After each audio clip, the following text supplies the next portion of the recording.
महाभारत का युद्ध विश्व के सबसे बड़े युद्धों में से एक था। महाभारत युद्ध में भाग लेने वाला हर एक योद्धा एक महारथी के समान लड़ा था। उन्हीं में से एक थे अभिमन्यु।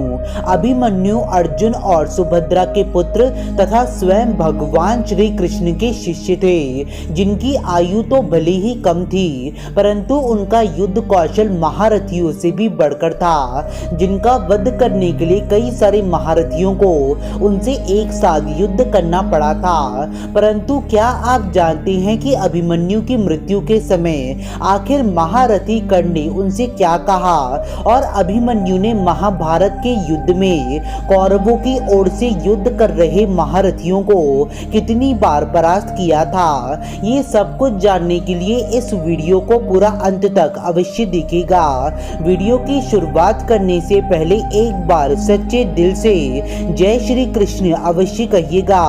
आपके अपने चैनल हिस्ट्री ऑफ गॉड में आप सभी का बहुत बहुत स्वागत है। अगर आपने अभी तक हमारे चैनल को सब्सक्राइब नहीं किया तो हमारे चैनल को सब्सक्राइब कर दीजिए, इस वीडियो को एक लाइक कर दीजिए, बेल आइकन आएगा उसे ऑल पे सेट कर दीजिएगा ताकि हमारे लेटेस्ट वीडियो सबसे पहले आपके पास पहुंचे। जब जब महाभारत के युद्ध में महान योद्धाओं का नाम लिया जाता है तब उनमें अभिमन्यु का नाम भी अवश्य लिया जाता है। जिस आयु में आज के युवकों को ज्ञान नहीं होता, उस आयु में अभिमन्यु ने महाभारत के युद्ध में अनेकों महारथी योद्धाओं को परास्त किया था, परंतु अंत में भारी पराक्रम दिखाने के पश्चात भी वीर अभिमन्यु वीर गति को प्राप्त हुए थे। किंतु अब प्रश्न यह है कि आखिरकार मरते हुए अभिमन्यु के कानों में सूर्यपुत्र कर्ण ने क्या कहा था? ये पल था महाभारत युद्ध के 13वें दिन का।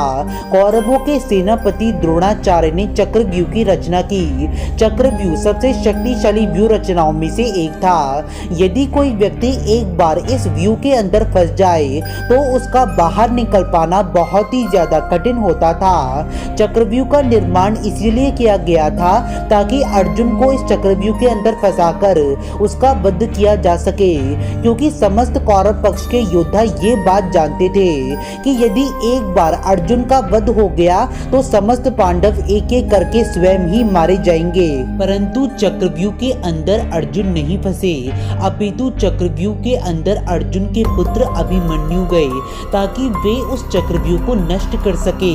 तब पांडव भी अभिमन्यु की सहायता के लिए आ ही रहे थे, परंतु इसी बीच सिंधु राज जयद्रथ ने उन्हें रोक लिया। दरअसल जयद्रथ को भगवान शिव से यह वरदान प्राप्त था कि वे एक दिवस के लिए अर्जुन के अतिरिक्त चारों पांडवों को जीत सकता है।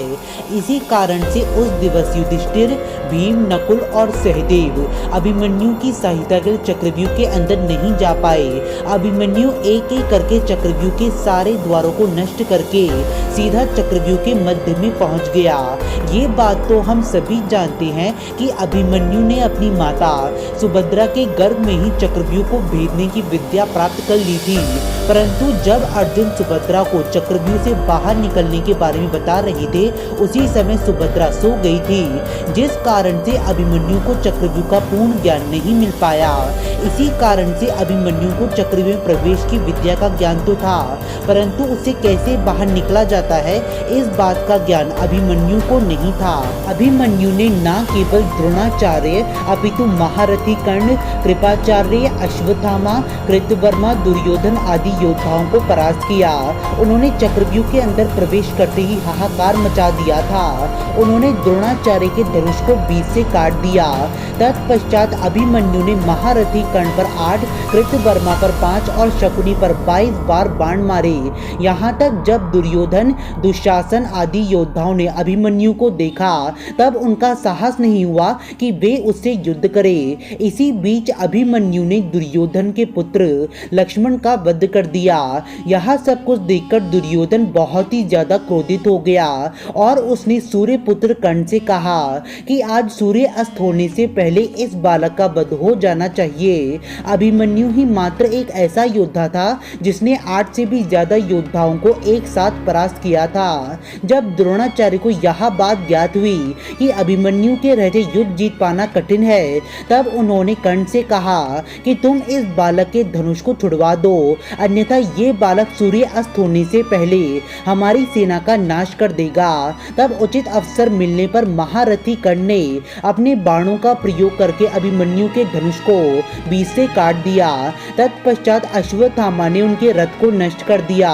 तत्पश्चात 8 से भी ज्यादा महारथी योद्धा 16 साल के अभिमन्यु पर टूट पड़े, परंतु अभिमन्यु बार बार उन सभी को परास्त कर रहे थे। तत्पश्चात सभी महारथियों ने अभिमन्यु के ऊपर कई बाण चलाए, जिससे उनका संपूर्ण शरीर लहूलुहान हो गया, परंतु इसके पश्चात भी उन्होंने पराजय स्वीकार नहीं की और वे एक रथ के पहिए को उठाकर पुनः युद्ध करने लगे।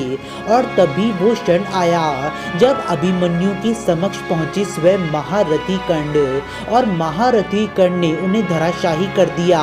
तत्पश्चात कर्ण ने अभिमन्यु को अपने पास रखा और वे बोले, पुत्र, संसार के सर्वश्रेष्ठ धनुर्धारी होने की स्पर्धा मात्र मेरे और अर्जुन के मध्य थी, परंतु आज तुमने जो पराक्रम दिखाया है उससे मैं भी चकित हो गया हूँ। तुमने आज संसार के सर्वश्रेष्ठ योद्धा का सम्मान हमसे छीन लिया है पुत्र। अब समस्त संसार कहेगा कि इतने महारथियों को एक बालक का वध करने के लिए एक साथ युद्ध करना पड़ा। अब तुम इस नरक रूपी संसार को छोड़कर सदा सदा के लिए स्वर्ग चले जाओ। यही वो कुछ शब्द थे जो स्वयं महारथी कर्ण ने अभिमन्यु से कहे थे।